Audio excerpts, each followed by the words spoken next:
2009 was Ireland's year. After an agonising 61-year wait, they finally claimed their second Grand Slam, their golden generation, etching their names into Irish rugby folklore alongside Jackie Kyle, Carl Mullin and the class of 1948. Grand Slams are hard to come by, and no collection of players knew this more vividly than many of those that lined up for Ireland on the opening day of the Six Nations. With triple crowns won in 2004, 2006 and 2007, Irish greats such as Brian O'Driscoll, Ronan O'Gara, John Hayes and Paul O'Connell had all fallen agonisingly short of the promised land before. Their journey began in front of a vociferous home crowd at Croke Park, where Marc Lièvremont's France were the visitors. The French had spoiled the party in 2007, winning the first rugby game staged at the home of Irish sport, and revenge was very much on the agenda. In a free-flowing and thrilling game, Ireland pulled through 30 points to 21 thanks to a trademark try from skipper Brian O'Driscoll and a storming solo effort from number 8 Jamie Heaslip. The icing on the cake was provided by replacement centre Gordon Darcy, who reached out to score the winning try after a year away from the international stage thanks to a broken arm. Next it was Rome and the challenge of Nick Mallett's Italy at the Stadio Flaminio. At the graveyard of their 2007 title bid, Ireland were in no mood to concede ground to the fiery Azzurri, who saw fullback Andrea Masi sin-binned for a high tackle only moments into the game. Leinster wing Luke Fitzgerald proved to be the catalyst for Ireland's hopes, scoring a brace of tries to complement another from O'Driscoll and opportunist scores from Tommy Bowe and openside David Wallace in a 38-9 win. The third week of the tournament saw one of the turning points in Ireland's season. Underneath the Friday night lights of the Stade de France, Wales, Ireland's main title rivals, saw their tilt at consecutive Grand Slams derailed by a pumped-up French side. With England the visitors to Croke Park the following day, Declan Kidney's men knew that victory was everything. In a scrappy and fractious game, it was again O'Driscoll who provided the spark. His burrowing try in the second half set up the narrowest of victories, Ireland scraping through 14-13 to the collective relief of the squad and the 80,000 fans crammed into the ground. Any Irish win over England is always celebrated deep into the Dublin night, but this year there was an overriding sense that it was simply part of the overall puzzle.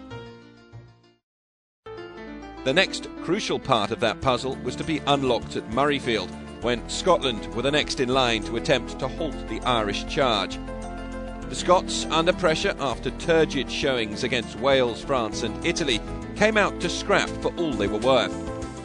In front of their tartan army, Scotland led 12-9 at the break thanks to 4 penalties from the metronomic Chris Patterson.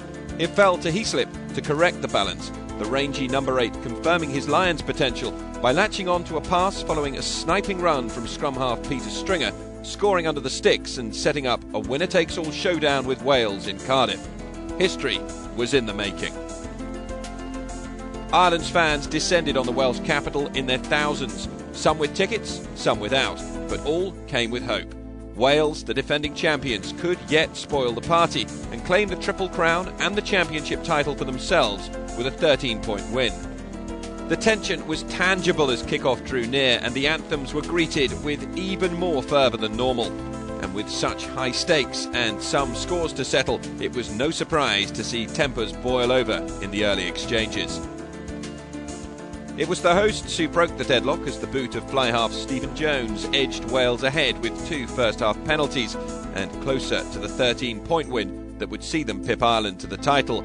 And at half-time, the Grand Slam dream looked beyond the Irish, who despite a bright opening and dominating possession had slipped dangerously into a conservative approach with the fear of failure apparently hindering their creative efforts. But a revitalised Ireland returned from the break, determined to wrestle control of the game back from their Celtic rivals.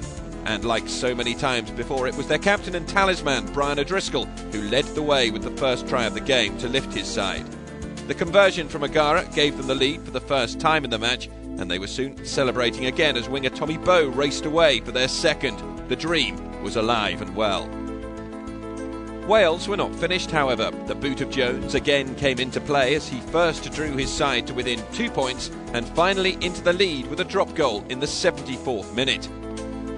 But an error moments later from the Wales number 10, clearing the restart out on the full, handed Ireland a lifeline that O'Gara grabbed with both hands. The Irish line-out, imperious all day with lock Paul O'Connell at its heart, secured the ball and found the field position from where O'Gara provided the latest twist with a sweetly struck drop goal. Again, they were not out of the woods. A ludicrous infringement from replacement centre Paddy Wallace on the halfway line allowed Jones one last shot at goal, with the hopes of Ireland hinging on his kick going astray. It did. From 50 metres out, the ball fell perilously short of the crossbar. The wait was finally over. They had their first championship title for 24 years, and more importantly, a place in the history of the sport as Grand Slam champions. Congratulations to Ireland, 2009 Grand Slam champions.